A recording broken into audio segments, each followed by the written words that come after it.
ఏపీలో రాజకీయాలు శరవేగంగా మారుతున్నాయి.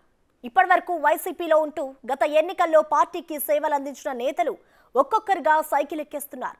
వైసీపీకి ఎమ్మెల్సీ సి రామచంద్రయ్య అనూహ్య రీతిలో జగన్కు షాక్ ఇచ్చి టీడీపీలో చేరారు. ఇప్పుడున్న పరిస్థితుల్లో రాష్ట్రం మళ్లీ కోలుకోలేని విధంగా జగన్ చేశారని రామచంద్రయ్య ఆరోపించారు. ప్రజల చర్మం వలిచి పన్నులు కట్టిస్తే తప్ప జగన్ చేసిన అప్పులు తీరవని వ్యాఖ్యానించారు.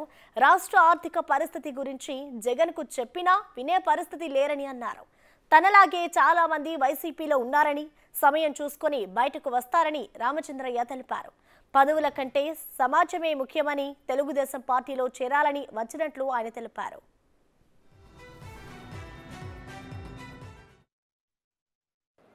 మీరు ఇది చాలా ఎగ్జాగరేషన్గా అనుకోకండి. చంద్రబాబు నాయుడు గారి నాయకత్వం ఈ దేశ రాష్ట్రానికి చాలా అవసరం, చరిత్రాత్మకంగా అవసరమైంది. ఒక ఎగ్జాంపుల్ చెప్తాను. రేపు ఏప్రిల్ నుంచి 12 లక్షల కోట్ల అప్పు కట్టాల. ఆదాయం లేదు రాష్ట్రానికి, భూములు విలువలు లేవు. కోకాపేట మాదిరిగా 1,40,00,000 అమ్మేదానికి ప్రతి ఒక్కరి చర్మం ఒలచబడుతుంది. పన్నులు వసూలు చేస్తే కానీ డబ్బులు రావు. మరి ఎట్లా చేస్తారో మహానుభావుడు చంద్రబాబు నాయుడు గారు. అయితే ఆయనకు ఆ కెపాసిటీ ఉంది. నేను చూసిన, ఆయనతో సహవాసం చేసి చూసిన ఆ కెపాసిటీ ఆయనకు ఉంది. కాబట్టి అటువంటి కెపాసిటీ ఉండే వ్యక్తి రావాల్సిన అవసరం చాలా ఉంది. అంతేగాని అతన్ని ఎక్కువగా నేను పొగట్టంలే. మరోవైపు మాజీ మంత్రి దాడి వీరభద్రారావు, ఆయన తనయుడు రత్నాకర్తో పాటు టీడీపీ తీర్థం పుచ్చుకున్నారు. కొంతకాలంగా రాజకీయాలకు దూరంగా ఉన్న వీరభద్రారావు ఈ రోజే టీడీపీలో చేరారు.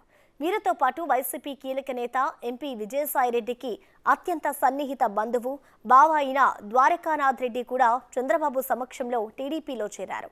వైసీపీలో టికెట్లు రాని మరికొందరు కూడా త్వరలోనే సైకిల్ ఎక్కబోతున్నారంటూ ప్రచారం సాగుతోంది. ఇది వచ్చే ఎన్నికల్లో వైసీపీకి ఇబ్బందికరంగా మారనుందని రాజకీయ విశ్లేషకులు అభిప్రాయం వ్యక్తం చేస్తున్నారు.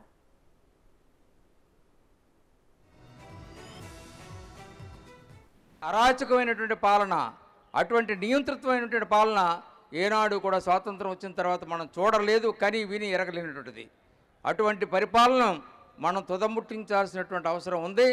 ఏమాత్రం మనం కన్నురెప్ప కూడా వేయకుండా మనం పని చేస్తే మాత్రం తప్పనిసరిగా ఆ 25 సీట్లలో కూడా ఎన్ని వస్తాయో వాళ్ళకి తెలియనటువంటి పరిస్థితి తీసుకురావాలి. కాబట్టే దేశ రాజకీయాల్ని, రాష్ట్ర రాజకీయాల్ని దశాబ్దాల పాటు శాసించినటువంటి మన నాయకుడు చంద్రబాబు నాయుడు గారిని కావాలని తప్పుడు కేసులు పెట్టి వారు హింసించారు. ఆ ఫలితాన్ని వారు అనుభవిస్తారని చెప్పి నేను తెలియపరుస్తున్నాను. అది మామూలు చేసేది కాదు. ఒక మంచి మనిషిని, ఒక పెద్ద మనిషిని, ఒక నిజాయితీ అయినటువంటి మనిషిని ఎందుకంటే వారితో నేను ముందు నుంచి నా గురువు గారు వారిని నేను చూశాను, అంటి పెట్టుకొని చూసాం. నేను రామచంద్రయ్య గారు, మెదలు మా శ్రీనివాస్ గారు, వీళ్ళంతా కూడా నిజాయితీకి మారు పేరు చంద్రబాబు నాయుడు గారు.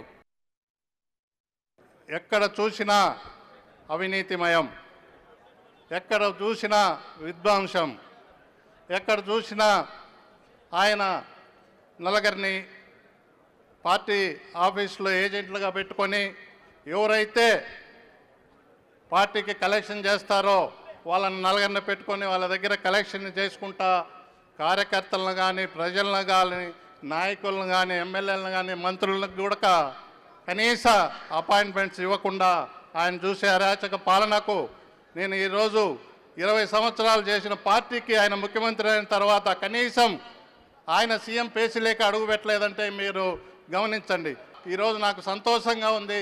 ఈ పచ్చ జెండా కిందికి మళ్ళీ తిరిగి వచ్చినందువల్ల నాకు ఈరోజు మళ్ళీ చంద్రబాబు గారిని ముఖ్యమంత్రి చేయాలా, అటువంటి ముఖ్యమంత్రి మనకు అనవసరము అని చెప్పేసి మళ్ళీ చంద్రబాబు గారిని ముఖ్యమంత్రి చేసుకోవాలని చెప్పేసి నేను మళ్ళీ ఈ పార్టీకి పచ్చ జెండా కిందకు వచ్చిన దానికి ఈరోజు నాకు చాలా సంతోషంగా ఉంది.